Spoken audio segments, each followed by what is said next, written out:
사무엘하 13장 23절에서 39절 말씀 함께 읽었습니다.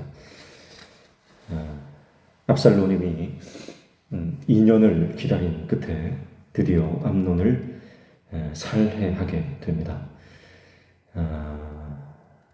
암논이 다말을 욕보인 후에 그 2년 동안을 압살롬은 조용히 그를 죽일 날만을 기다렸던 것이죠. 그리고 드디어 그 일을 오늘 단행하고 있는 것을 보게 됩니다. 그 2년 동안에 얼마나 그들의 마음에 분노와 또 이 복수심을 키워갔겠습니까? 특별히 다말의 그 시간들을 생각해 보십시오. 다말은 암논에게 욕을 당한 이후에 그 정말 말하기 힘든 아픔의 시간들, 또 수치의 시간들을 보냈을 것입니다. 2년이라는 시간이 있었지만 다윗은 어떤 행동도 하지 않았다는 거예요. 그냥 화만 냈지 그 딸의 아픔을 보듬어 준다든지 딸의 그 모든 억울함을 풀어주는 일은 전혀 없었습니다. 교통 정리를 해야 했음에도 불구하고 다윗은 그 자녀들의 문제에 대해서 이상하니 많지 그냥 놓아두는 것을 방치하는 것을 보게 됩니다.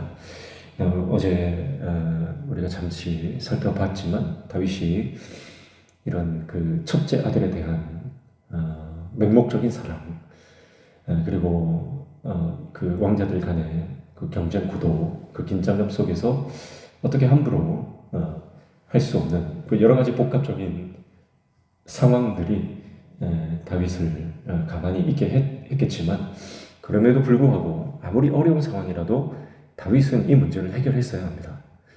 이 문제를 해결하지 않으니까 결국은 형제들 간의 사륙이 벌어지게 되는 것이죠. 그리고 오늘 말씀에 보면 압살롬이 이제 양털 깎는 이 일에 왕을 함께 가자고 청하게 되는데 거절을 하고요. 거절을 했을 때에 그 암논을 그럼 같이 가게 해달라고 왕에게 요청을 합니다. 근데 다윗은요 이런 상황 가운데서 뭔가 눈치를 채야 되는데 눈치를 못 채는 거예요.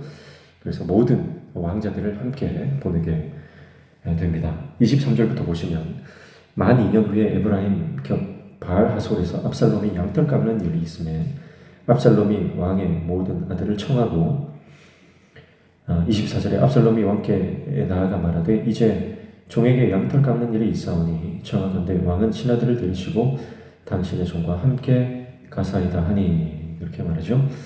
그래서 왕에게 모든 아들과 함께 모든 왕자들과 함께 같이 양털 깎는 일에 참여해달라고 그렇게 부탁을 했습니다.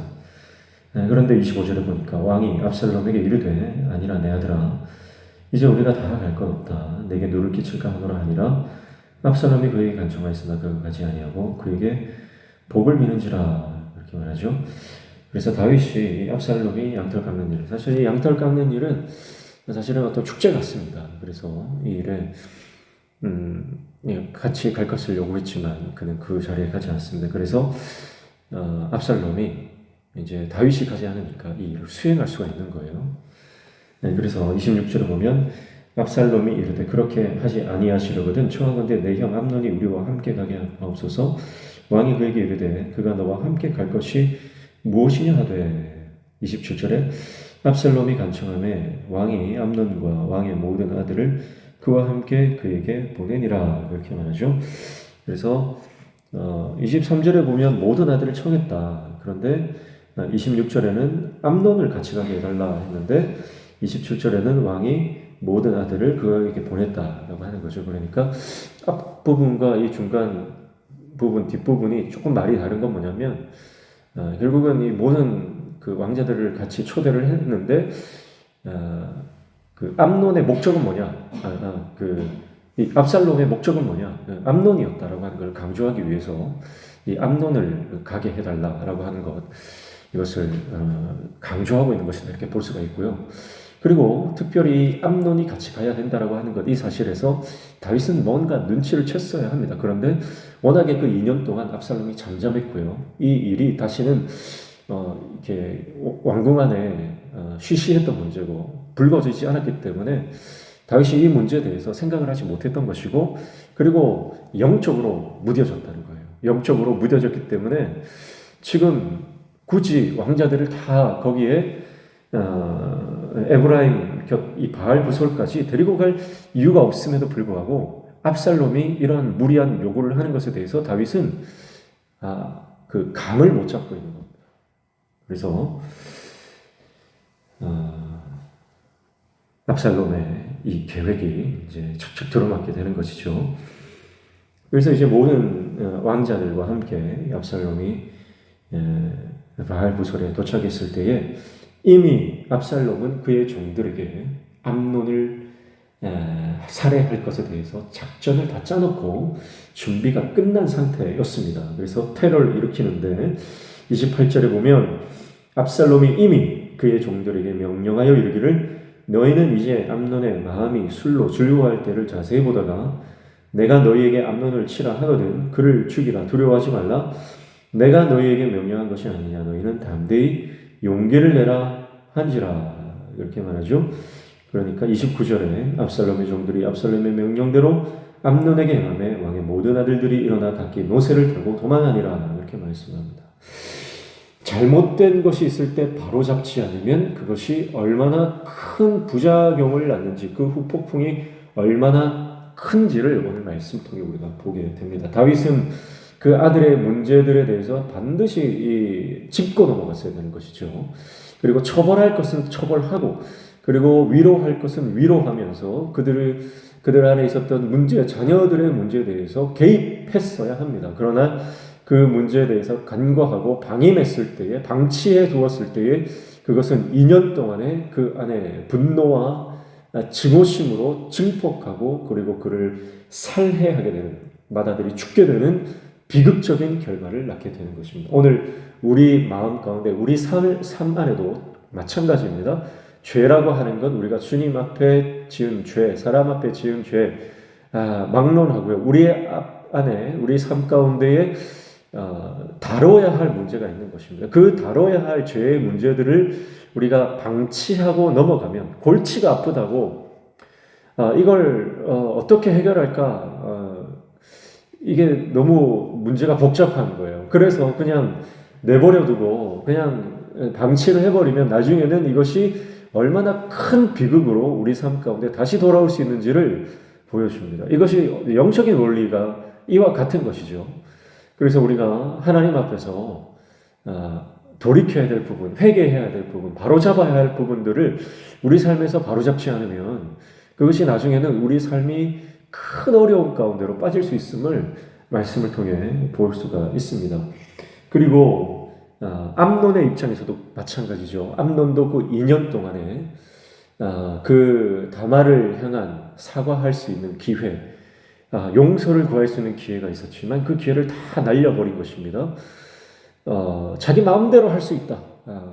어려서부터 장성한 지금까지 왕의 그 맏아들로서 장자로서 누리고 싶은 것 다 누리고 가지고 싶은 것 다 가져왔던 그의 삶, 그 인생 가운데 자신이 무엇을 잘못했는지 자신이 무엇을 돌이켜야 하는지에 대해서 전혀 숙고하고 반성이 없었던 삶이다. 그것을 우리가 미루어 짐작할 수 있는 부분이에요. 한번 갖고 버리면 끝이고 내가 좋을 때는 좋다가 싫어지면 그냥 가차없이 팽해버리는 그런 모습들. 여러분 이것이 오늘날의 권력도 마찬가지의 모습입니다. 필요할 때는 옆에 두고 쓰다가 필요 없어지면 가차없이 버리는, 정치권이 그렇지 않습니까?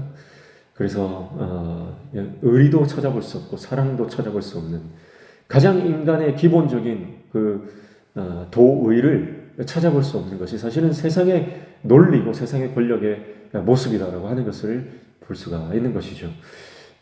그래서 암논조차도 그가 뭘 잘못했는지 그리고 자기 때문에 누가 어떤 피해를 당하고 어떤 아픔 가운데 살아가는지에 대해서 전혀 관심이 없었던 그 삶의 모습, 그것은 결국은 압살롬에 의해서 처단을 당하는 심판을 받게 된다라고 하는 것을 우리가 보게 됩니다. 죄라고 하는 것에는 반드시 보응이 따른다라고 하는 것 우리가 기억해야 할 것입니다.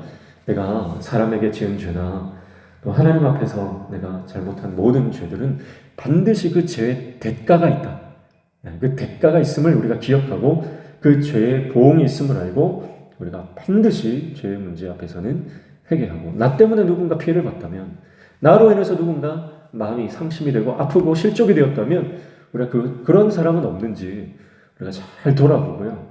용서를 구할 자에는 용서를 구하고 피해를 보상해야 되는 사람에게는 피해를 보상할 줄 알아야 하는 것입니다. 그것이 말씀의 사람이고요. 그것이 하나님 나라의 법칙입니다. 그러나 그런 것들을 간과하고요. 그냥 내 만족과 내 유익과 뭐 나만 잘 먹고 잘 살면 되지라고 하는 그런 생각으로 살아가는 것은 결코 하나님의 나라가 아니다라고 하는 것입니다. 그래서 지금 다윗의 왕국은 초창기에 하나님께서 너무나 아름답게 그의 왕국을 세워 가셨지만, 그리고 하나님이 통치하시는 나라가 어떤 모습인지를 다윗을 통해 보여주셨지만, 정말 인간의 한계, 그래서 정말 하나님께서 직접 다스리지 않는 부족한 인간이 다스리는 그런 나라의 한계를 우리는 다윗의 삶을 통해서 볼 수가 있는 것이죠. 그래서 하나님의 말씀대로 칼이 내 집을 영영이 떠나지 아니라 하리라 하고 하셨던 그 다윗의 죄에 대한 대가가 지금 아들들의 문제를 통해서도 그 죄는 보응이 되고 있다는 것을 우리가 생각을 해봐야 될 것이고요. 그리고 이 암논의 죄로 인해서 스스로 그 사지로 몰아가게 되는 그런 장면들도 우리가 마음에 깊이 새겨야 할 줄로 믿습니다. 30절부터 33절까지는 그 소식을 듣고 슬퍼하는 다윗의 모습을 보게 됩니다. 30절 말씀에 보면 그들이 길에 있을 때에 압살롬이 왕의 모든 아들들을 죽이고 하나도 남기지 아니하였다는 소문이 다윗에게 들리매, 그렇게 말했죠. 이 소문이라는 게 그렇습니다. 그래서 조그만 어떤 일이 일어나도 몇 사람만 거쳐도 큰 일로 이게 증폭되는 것이 소문의 또 속성이라고 볼 수가 있어요. 그래서 압살롬은 암논, 맏형 한 사람만 죽였음에도 불구하고 모든 왕자들이 다 죽었다, 소문이 이렇게 나는 거예요. 소문이 참 무섭습니다. 그래서 우리가 어떤 소문이 들려올 때 그 소문의 실체를 알기 전까지는 그 소문에 반응한다든지 아니면 너무 마음의 동요를 해서는 안 된다라고 하는 것을 우리가 기억해야 할 것입니다. 그래서 31절에 보니까 다윗이 왕이 곧 일어나서 자기의 옷을 찢고 땅에 드러눕고 그의 신하들도 다 옷을 찢고 모셔 선지라 그랬습니다. 그래서 왕은 모든 아들이 죽었다는 그 소문을 곧이곧대로 듣는 거예요. 그래서 완전히 절망 가운데 빠집니다. 그런데요, 32절에 요나답이 다시 등장하죠. 다윗의 형 시므아의 아들 요나답이 아뢰어 이르되 내 주여 젊은 왕자들이 다 죽임을 당한 줄로 생각하지 마옵소서. 오직 암논만 죽었으리이다. 그가 압살롬의 누이 다말을 욕되게 한 날부터 압살롬이 결심한 것이니이다. 이렇게 말하죠. 자, 이 요나답은요, 심히 간교한 자더라, 그렇게 말했죠. 굉장히 지혜로운 사람이다. 성경은 그를 그렇게 평가하지만 그 지혜가 굉장히 간교한 쪽으로 사용되었기 때문에 심히 간교한 자다, 이렇게 표현했다, 이렇게 말씀을 드렸는데요. 이 요나답은 정확하게 정황을 파악하고 있는 거예요. 상황이 어떻게 돌아가는지, 지금 무슨 상황인지, 누가 무슨 일을 벌였는지에 대한 정확한 정황을 파악을 하고 있는 것입니다. 어쩌면 이 압살롬이 이 암논을 죽일 것이라고 하는 것을 예상하고 있었던 것이죠. 같은 상황인데요. 다윗은 소문에 의해서 마음이 절망 가운데 빠진 상황입니다. 그러나 요나답은 모든 정황들을 잘 꿰뚫어 파악하고 있는 모습을 보게 되죠. 그러니까 이것은 이제 다윗의 어떤 그 영적인 상태와 지금 다윗의 총명과 지혜가 얼마나 지금 무뎌져 있는 그런 상태인가를 대비해서 보여주는 것이다라고 볼 수가 있겠습니다. 여러분, 우리가 인생을 살아가면서 사람들의 말이나 소문에 의해서 내 감정을 주체하지 못하는 그런 상황에 빠져서는 곤란한 것입니다. 어떤 상황이라도 냉철한 이성을 가지고 하나님 앞에서 지혜를 구하는 저와 여러분 되시길 축복합니다. 그래서 아무리 큰 일이 닥쳐도요, 내가 마음을 굳게 먹고 정신을 차리고 깨어서 하나님 앞에 기도할 때 하나님은 그 문제들을 돌파할 수 있는 지혜를 우리에게 허락해 주시는 줄로 믿습니다. 그랬더니 34절부터 마지막 절까지 보니까 결국은 이 요나답의 말처럼 다른 모든 왕자들이 살아 돌아오는 모습을 보여주고요. 그리고 압살롬은 3년간의 이 망명 생활을 하는 것을 보게 됩니다. 그런데요, 다윗은 이러한 상황 가운데서도 다른 조치를 취하지 않습니다. 지금 심각한 다윗의 자녀 양육에 대한 태도를 볼 수가 있어요.